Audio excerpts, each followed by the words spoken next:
It's a night out on the town to help young mothers and families in need. Touchdowns for Hope is returning as an in-person event, and your hosts, Packers linebacker Oren Burks and his wife Jocelyn, and they're joining us live this morning via Skype. Good morning to you both.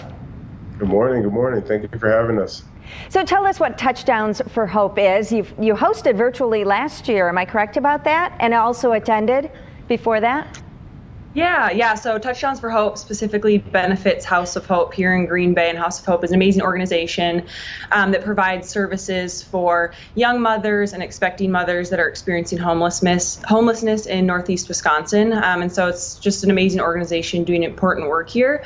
And specifically Touchdowns for Hope is just an amazing gala going into its 12th year here that raises money to support the organization year round. So we're super excited to be a part of it. And recently in the pandemic, House of Hope opened the Hope Center, which serves even more young children in our Green Bay community experiencing homelessness. So again, we're just so honored to be a part of such important work in the community. Yeah, why are you guys doing this? Why do you want to give back to the community? And it's always been something important to both of us to give back to community. And being here in Green Bay, we were really fortunate to kind of fall into this organization. When I was a rookie, Mike Daniels, he hosted this event, and then Geronimo Allison, he hosted it after Mike Daniels, and they kind of passed it on to me and my wife. So we're just really blessed to be a part of this organization and make an impact as much as we can. And Oren, explain to people who will be attending that you won't actually be there in person. You have to do it virtually? Yeah, unfortunately this year we're having to host this virtually as we did last year. So we're going to be posting it on social medias just to get as much buzz as we can across the Green Bay area and nationwide to really just bring some awareness towards this organization. But I know it's going to be a great time hanging out. Good food, good fellowship, and just really giving back to the organization. And the reason you're doing it virtually is because of COVID protocols with the team and the NFL, right? Yeah, the stakes are a little bit higher, so just don't want to risk anything. Right, exactly. I know you guys were there at the new, we have a couple of pictures of you at the new venue. What did you think of it? It's beautiful. I walked in and I was like, can we get married here again? This is the most amazing venue. So it's going to be so beautiful, such a beautiful space. And yeah, we've been to the event in the past before some of the COVID stuff happened. So it's just so much fun and excited to see it in this new gorgeous space that holds like hundreds and hundreds of people for a great cause. So. And what happens during the night? Yeah, so there's a lot of great auction items that are up for bidding. So get your tickets now. You can go to houseofhopegb.org. And there's a lot of great items that we've signed as players, former players. Really just a fun night. You never know what you're going to expect. I feel like every year I've gone, there's been something a little bit different. But ultimately, it's just really gathering for a great cause to impact the community.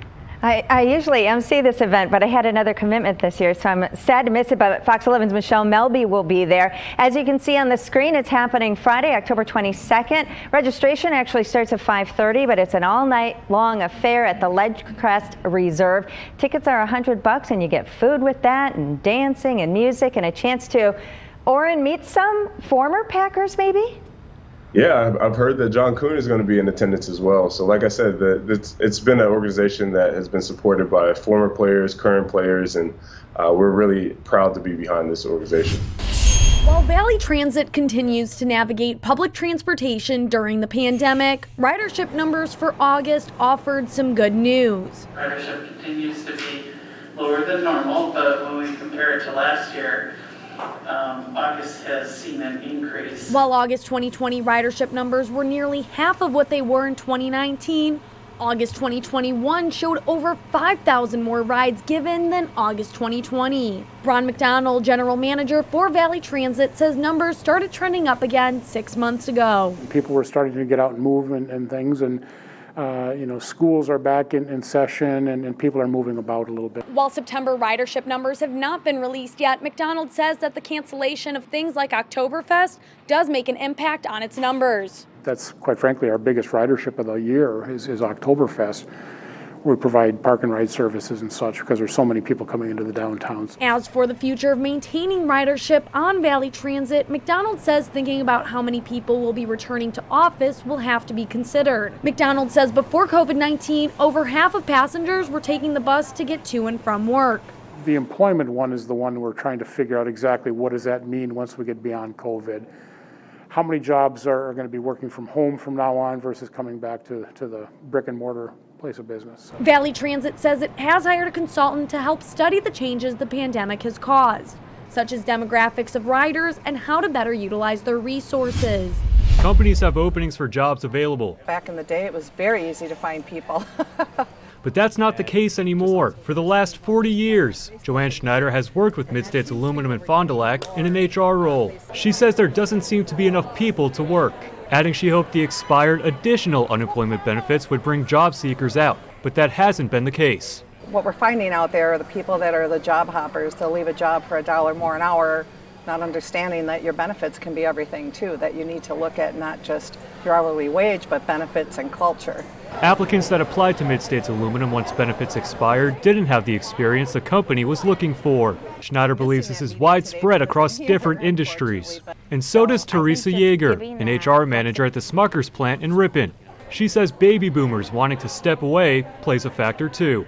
We've had several employees that retired early just because it's stressful, it's exhausting. They're just to a point where, you know what, I'm not sure I want to do this anymore, I want to relax, retire, stay home maybe a little bit more, enjoy my family. We've been told that collecting unemployment benefits is why people haven't been returning to work. But since that ended in September, there still hasn't been an increase in applications. Bobby Miller organized the job fair and says every industry needs help, but understands why some haven't returned to work. For some people, they still struggled with the idea of my kids are in child care, and we're still having rolling issues with some weeks they can go, they've been exposed, then they can't go to child care. For a lot of individuals, they want to protect their good work attendance history. Power lines are coming down in Neenah. For the past 5 years, We Energy's workers have been busy rebuilding or moving roughly 50 miles of overhead power lines underground. When anyone's working in someone's front yard, I get a phone call. But I tell them, explain to them what's going on, and you know what? 9 times out of 10, they're happy because they lose that electrical line going overwards. It's underground. They're not going to have power outages and that. New technology raising We Energy's network from 4,000 volts to 12,000 volts has also been installed through this project. That has helped us provide more reliable service, a stronger grid for our customers that's more reliable, reduces the number of outages, and improves by lowering the number of customer interruption minutes. So far, these upgrades have already improved electric reliability by over 90%.